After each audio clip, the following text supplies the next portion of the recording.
ایک حدیث میں آتا ہے اللہ تبارک و تعالیٰ فرماتے ہیں میں میرے بندے تیرا کام ہے مانگنا، میرا کام ہے دینا۔ مفسرین لکھتے ہیں کہ جو شخص اللہ تبارک و تعالیٰ سے مانگتا ہے اللہ تبارک و تعالیٰ اس شخص سے خوش ہوتا ہے، اور جو شخص نہیں مانگتا ہے اللہ تبارک و تعالیٰ اس سے ناراض ہوتے ہیں۔ اسی صورت کے اندر آگے اللہ تبارک و تعالیٰ فرماتے ہیں الذین ينفقون اموالهم باللیل والنہار سرا وعلانیہ، جو لوگ اللہ کے راستے میں مال خرچ کرتے ہیں ان کا انعام کیا ہے؟ فرماتے ہیں کہ جو دن کو رات کو اللہ تبارک و تعالیٰ کی راہ میں مال خرچ کرتے ہیں ان کے لیے کیا ہے؟ فلہم اجرہم عند ربہم، اللہ تبارک و تعالیٰ کے ہاں ان کے لیے اجر ہے۔ ولا خوف علیہم ولا هم یحزنون، ان کے اوپر کوئی خوف بھی نہیں ہوگا، کوئی غم بھی نہیں۔ آج ہم اپنے غم پریشانیوں کے اندر مبتلا ہوتے ہیں، غموں میں مبتلا ہوتے ہیں، مشکلات سے دوچار ہیں۔ اس کا حل کیا ہے؟ اس کا حل ہے اللہ تبارک و تعالیٰ کے راستے میں مال خرچ کرنا۔ اور اللہ تبارک و تعالیٰ کوانٹٹی اللہ تبارک و تعالیٰ کے ہاں مقصود نہیں ہے۔ اللہ تبارک و تعالیٰ یہ نہیں دیکھتا ہے کہ کون سا بندہ میرے راستے میں کتنا خرچ کر رہا ہے۔ اللہ تبارک و تعالیٰ دیکھتے ہیں کہ کون سا بندہ کتنے اخلاص سے میرے راستے میں خرچ کر رہا ہے۔ قل ان ربی، اے میرے پیغمبر کہہ دیجئے ان ربی یبسط الرزق لمن یشاء، کہ میرا رب کشادہ کر دیتا ہے رزق لمن یشاء من عبادہ، اپنے بندوں میں سے جس کے لیے چاہے، ویقدر لہ، اور جس کے لیے چاہے تنگ کر دیتا ہے۔ کسے مال دے کر مالدار بنا دیتا ہے تو اسے مالدار بنا کر رزق دیتا ہے، کسی شخص کو اس کا نوکر بنا کر اسے رزق دیتا ہے، کسے کروڑوں کی گاڑی دے کر رزق دیتا ہے اور کسی شخص کو اس کا ڈرائیور بنا کر رزق دیتا ہے، کسی کو دکاندار بنا کر رزق دیتا ہے، کسی کو اس کا ملازم بنا کر رزق دیتا ہے۔ اللہ تبارک و تعالی ہر بندے کو اپنے طریقے کے ساتھ رزق دیتا ہے، لیکن کسی شخص کو رزق سے محروم نہیں کرتا ہے، حتیٰ کہ کافر کو بھی رزق سے محروم نہیں کیا۔ اللہ تبارک و تعالی ہر بندے کو رزق دیتا ہے۔ وما انفقتم من شیء، اور جو تم خرچ کرتے ہو، من شیء، یہاں پر شیء چیز کے مطلب ہے، یہاں پر کوئی لاکھوں کروڑوں کا نہیں کہا ہے، تھوڑی سی بھی چیز جو اللہ کے راستے میں خرچ کرتا ہے فَهُوَ يُخْلِفُهُ، وہ اللہ تبارک و تعالی اس کا بدلہ عطا۔ انسان ہے، بسا اوقات انسان پیسہ دینا نہیں چاہتا ہے، مال دینا نہیں چاہتا ہے، تو اللہ تبارک و تعالی فرماتے ہیں انسان اگر تو مال دینا نہیں چاہتا ہے کم از کم یہ کر لے کہ تو مجھے قرض دے دے، میں لٹا دوں گا تجھے۔ اب اللہ تبارک و تعالیٰ کو تو قرض کی ضرورت نہیں ہے، اللہ تبارک و تعالیٰ تو بے نیاز ذات ہیں، اس کو کسی چیز کی بھی ضرورت نہیں ہے، لیکن وہ ہمارے فائدے کے لیے کہہ رہے ہیں کہ میرے بندے مجھے قرض دے دے۔ من ذا الذی یقرض اللہ قرضا حسنا فیضاعفہ لہ ولہ اجر کریم، جو اللہ تبارک و تعالیٰ کو قرض حسنہ دیتا ہے فیضاعفہ لہ ولہ اجر کریم، اللہ تبارک و تعالیٰ دگنا کر کے لوٹاتا ہے اور اس کے لیے آخرت میں بہترین اجر رکھا ہے میرے بھائی اللہ تبارک و تعالیٰ۔ اسی وجہ سے حضور نبی کریم صلی اللہ علیہ وسلم فرماتے ہیں، ترمذی شریف کی روایت ہے، لا حسد الا فی اثنتین، حسد نہیں کرنا چاہیے مگر دو لوگوں کے بارے میں۔ دو طرح کے لوگ ایسے ہیں کہ ان کے اوپر رشک کرنا چاہیے، ایک وہ جسے اللہ تبارک و تعالیٰ نے مال دیا ہو، وہ دن رات اللہ کے راستے میں مال خرچ کر رہا ہے، اس کے اوپر رشک کرنا چاہیے کہ کاش میں بھی ایسا بن جاؤں کہ اللہ تبارک و تعالیٰ مجھے مال عطا کرے، میں بھی اللہ کے راستے میں خرچ کروں اس مال۔ اور دوسرا وہ شخص جسے اللہ تبارک و تعالیٰ نے اپنے قرآن کی تعلیم دی ہو، قرآن کا علم دیا ہو، وہ دن رات اس کی ترویج کرتا ہے، دن رات اسے بیان کرتا ہے۔ اس پر بھی رشک کرنا چاہیے کہ یا اللہ مجھے بھی ایسا بنا دے کہ میں بھی تیرے دین کو پھیلاؤں۔ حضور نبی کریم صلی اللہ علیہ وسلم فرما رہے ہیں کہ رشک کرنا چاہیے، حسد جائز نہیں ہے شریعت میں، لیکن ان دو طرح کے جو اشخاص ہیں ان کے بارے میں آپ کر سکتے ہیں۔ اسی طرح آج ہم پریشانیوں کے اندر مبتلا ہیں، کوئی بندہ ہے کاروبار کے اندر کاروبار کر رہا ہے، دن بدن رو رہا ہے، کہتا بھائی کاروبار میں برکت نہیں ہو رہی ہے، دن بدن کاروبار جو ہے وہ ٹھپ ہو رہا ہے، ہونا تو یہ چاہیے تھا کہ اوپر جاتا۔ تو اس کا راز جو اللہ تبارک و تعالیٰ نے بتایا ہے وہ یہی ہے کہ ہم اللہ تبارک و تعالیٰ کے راستے میں مال خرچ کریں، جتنا بھی مال خرچ کریں، جتنی آمدنی آ رہی ہو اس میں سے ہم اللہ کے راستے کے لیے کچھ حصہ جو ہے وہ وقف کر دیں، پھر دیکھیں اللہ تبارک و تعالیٰ مال کے اندر کتنی برکت عطا فرمائے۔ ایک حدیث کے اندر آتا ہے، مسلم شریف کی روایت ہے، ایک شخص جنگل کے اندر جا رہا تھا، اتنے میں دیکھا کہ اس کے اوپر ایک بادل نظر آیا، اور بادل سے آواز آ رہی ہے کہ اس کے حدیقت فلان ہے، کہ فلاں شخص کے باغات کو سیراب کر دو۔ اس بادل سے آواز آ رہی ہے۔ اب یہ جو جنگل میں کھڑا تھا یہ بندہ حیران ہوا، تو یہ بادل چل رہا ہے، یہ بھی اس کے ساتھ ساتھ چل رہا ہے، صحیح روایت ہے یہ مسلم شریف کی، یہ من گڑت کوئی بات نہیں ہے، یہ شخص بھی اس کے ساتھ چل رہا ہے۔ چلتے چلتے کیا دیکھتا ہے کہ ایک شخص ہے کھیتی کے اندر کام کر رہا ہے، اور اتنے میں دیکھا کہ وہ بادل اس کھیتی کے اوپر آیا اور اس نے بارش برسائی۔ جب بارش برسائی تو یہ شخص فوراً اس کسان کے پاس گیا، پوچھتا ہے کہ تیرا کیا نام ہے؟ تو اس نے حیران ہو کر کہا کہ آپ میرا نام کیوں پوچھ رہے ہیں؟ اس نے کہا کہ تھوڑی دیر پہلے بادل سے ایک آواز آئی، اس نے جو نام لیا تھا شاید وہ نام آپ کا ہو۔ تو اس نے نام بتایا، وہی نام جو بادل نے لیا تھا۔ تو کہنے لگا کہ آپ کیا کام کرتے ہیں کہ اللہ تبارک و تعالیٰ کی اتنی مدد ہوئی آپ کے ساتھ؟ تو کہنے لگا کہ کوئی ایسا عمل تو مجھے اپنا یاد نہیں ہے کہ جس کی وجہ سے اللہ تبارک و تعالیٰ نے خصوصی اپنا رحم و کرم کیا ہو۔ ہاں ایک بات ہے کہ میں کھیت کے اندر کام کرتا ہوں، اس سے اللہ تبارک و تعالیٰ مجھے پیداوار دیتے ہیں، اس پیداوار کو میں ہمیشہ کے لیے میں نے ایک ترتیب بنائی ہوئی ہے کہ اس کے میں 3 حصے کر دیتا ہوں۔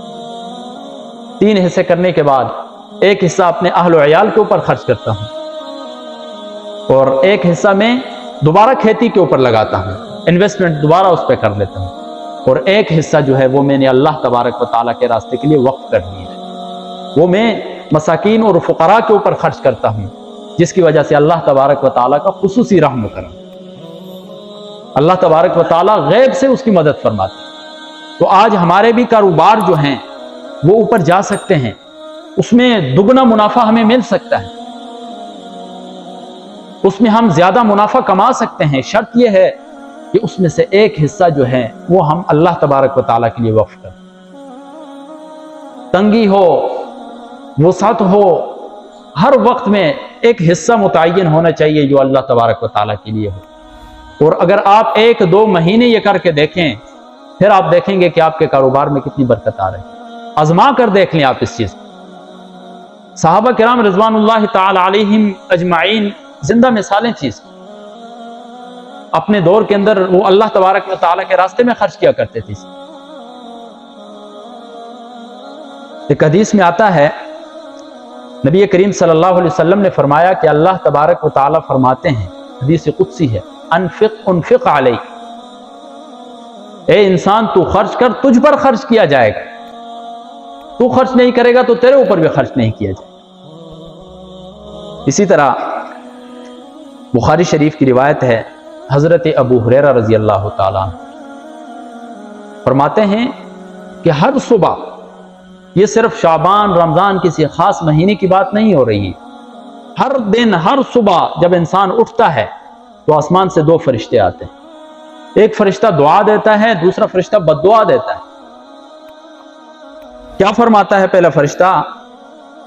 کہتا ہے کہ یا اللہ جو تیرے راستے میں مال خرچ کرتا ہے تو اسے اس کا بہترین بدلہ عطا کر۔ اللہم اعط منفقا، یا اللہ تو دے دے منفقا خرچ کرنے والے کو، خلفا اس کا بدلہ۔ اور دوسرا فرشتہ بدعا کرتا ہے، اللہم اعط ممسکا تلفا، یا اللہ جو تیرے راستے میں مال خرچ نہیں کرتا اس کے مال کو ہلاک و برباد کر دے۔ کتنی بڑی بددعا ہے، کتنی بڑی وعید ہے میرے بھائیو۔ نفلی کاموں کے اوپر ایسی وعیدیں نہیں ہوتی ہیں، لیکن یہ واحد وہ نفلی عمل ہے جس کے اوپر اللہ تبارک و تعالیٰ کی طرف سے وعیدیں اتری ہیں۔ والذین یکنزون الذہب والفضة ولا ينفقونها فی سبیل اللہ، جو لوگ سونا اور چاندی کو جمع کر کے رکھتے ہیں، خزانہ بنا کے رکھ لیا ہے، ولا ينفقونها فی سبیل اللہ، اسے اللہ کے راستے میں خرچ نہیں کرتے ہیں، فبشرہم بعذاب علیم، دردناک عذاب کی خوشخبری دے دو۔ کہ اللہ تبارک و تعالیٰ نے جو مال دیا ہے اس مال کو وہ خرچ نہیں کر رہا ہے اس کے راستے۔ کتنی بڑی وعید ہے میرے۔ سورۃ الحدید کے اندر مفسرین نے لکھا ہے کہ اس سورت کے اندر اللہ تبارک و تعالیٰ مال خرچ کرنے کی ترغیب دیتے ہیں، تو چند وجوہات کی بنا پر دیتے ہیں۔ ان میں سے پہلی وجہ کیا ہے کہ اللہ تبارک و تعالیٰ فرماتے ہیں اے انسان جو تیرے پاس مال ہے یہ تیرا نہیں ہے، یہ مال میرا ہے۔ آمنوا باللہ ورسولہ وانفقوا مما جعلکم مستخلفین فیہ، جو کچھ تیرے پاس ہے مستخلفین فیہ، تجھے اس کا خلیفہ بنایا گیا۔ پہلے کسی اور کے پاس تھا، اس کا ٹائم پورا ہوا دنیا کے اندر، وہ چلا گیا، تیرے پاس آ گیا وہ مال۔ اور ایک ایسا وقت بھی آئے گا کہ تو اپنا ٹائم پورا کر کے چلا جائے گا، کسی اور کے پاس یہ مال چلا جائے گا، تو کوئی اور اس مال کا خلیفہ بن جائے گا، تو یہ مال تیرا نہیں ہے، لہٰذا اس مال کو خرچ کر۔ اور اسی طرح اللہ تبارک و تعالیٰ فرماتے ہیں وَلِلَّهِ مِيرَاثُ السَّمَاوَاتِ وَالْأَرْضِ، زمین و آسمانوں کے اندر جتنا بھی کچھ ہے وہ سارا کا سارا اللہ تبارک و تعالیٰ۔ انسان کا کیا ہے؟ انسان کا تو کچھ بھی نہیں ہے، انسان کی تو اپنی جان بھی اس کی نہیں ہے، وہ تو اپنے کسی نفع نقصان کا مالک نہیں ہے۔ جب یہ تمام چیزیں اللہ تبارک و تعالیٰ کی طرف سے ہیں، جب مال اللہ تبارک و تعالیٰ نے ہمیں دیا ہے، تو پھر ہم نے خرچ بھی اس کی مرضی کے مطابق کرنا ہے۔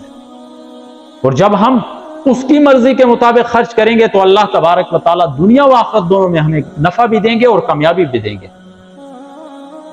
تو میرے بھائیوں، دوستوں، بزرگوں، ضرورت اس امر کی ہے کہ ہمارے پاس تھوڑا مال ہو، زیادہ ہو، کسی بھی صورت میں ہو، اپنی توفیق کے مطابق خرچ کریں۔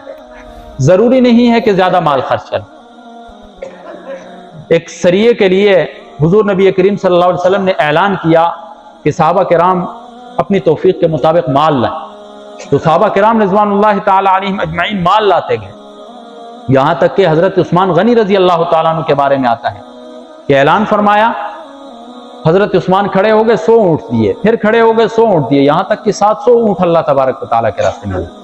ایک صحابی آئے، ایک چلو برابر کھجور اٹھائے اور شرما رہے تھے کہ میرے پاس تو بہت کم مال ہے، حضور نبی کریم صلی اللہ علیہ وسلم پتہ نہیں قبول کریں گے یا نہیں۔ تو حضور نبی کریم صلی اللہ علیہ وسلم نے جب اس صحابی کو دیکھا تو آگے بڑھے، اس سے وہ کھجور لیے اور کھجور کے ڈھیر کے اوپر ڈال دیے اور فرمایا کہ یہ میں نے ان کے اوپر تب ڈالے تاکہ اس کے اندر بھی اس کی وجہ سے اللہ تبارک و تعالیٰ برکت ڈالے، کیونکہ اس صحابی کا اخلاص تھا۔ تو میرے بھائیو، ضروری نہیں ہے کہ ہم زیادہ مال خرچ کریں۔ شعبان المعظم کا مہینہ جاری و ساری ہے، اگر رمضان المبارک کا مہینہ آ رہا ہے، زیادہ سے زیادہ ہمیں مال خرچ کرنا چاہیے اللہ تبارک و تعالیٰ کے راستے، اور کوشش کریں کہ جو بقایا جات ہوں، زکوٰۃ کی صورت میں ہوں یا کسی اور صورت میں ہوں، انہیں مکمل کرنے کی کوشش کریں تاکہ رمضان المبارک کا مہینہ ایک سکون کے ساتھ آپ گزار سکیں، اللہ تبارک و تعالیٰ کی یاد کے اندر گزار سکیں۔ اللہ تبارک و تعالیٰ سے دعا ہے کہ اللہ تبارک و تعالیٰ عمل کی توفیق عطا فرمائے۔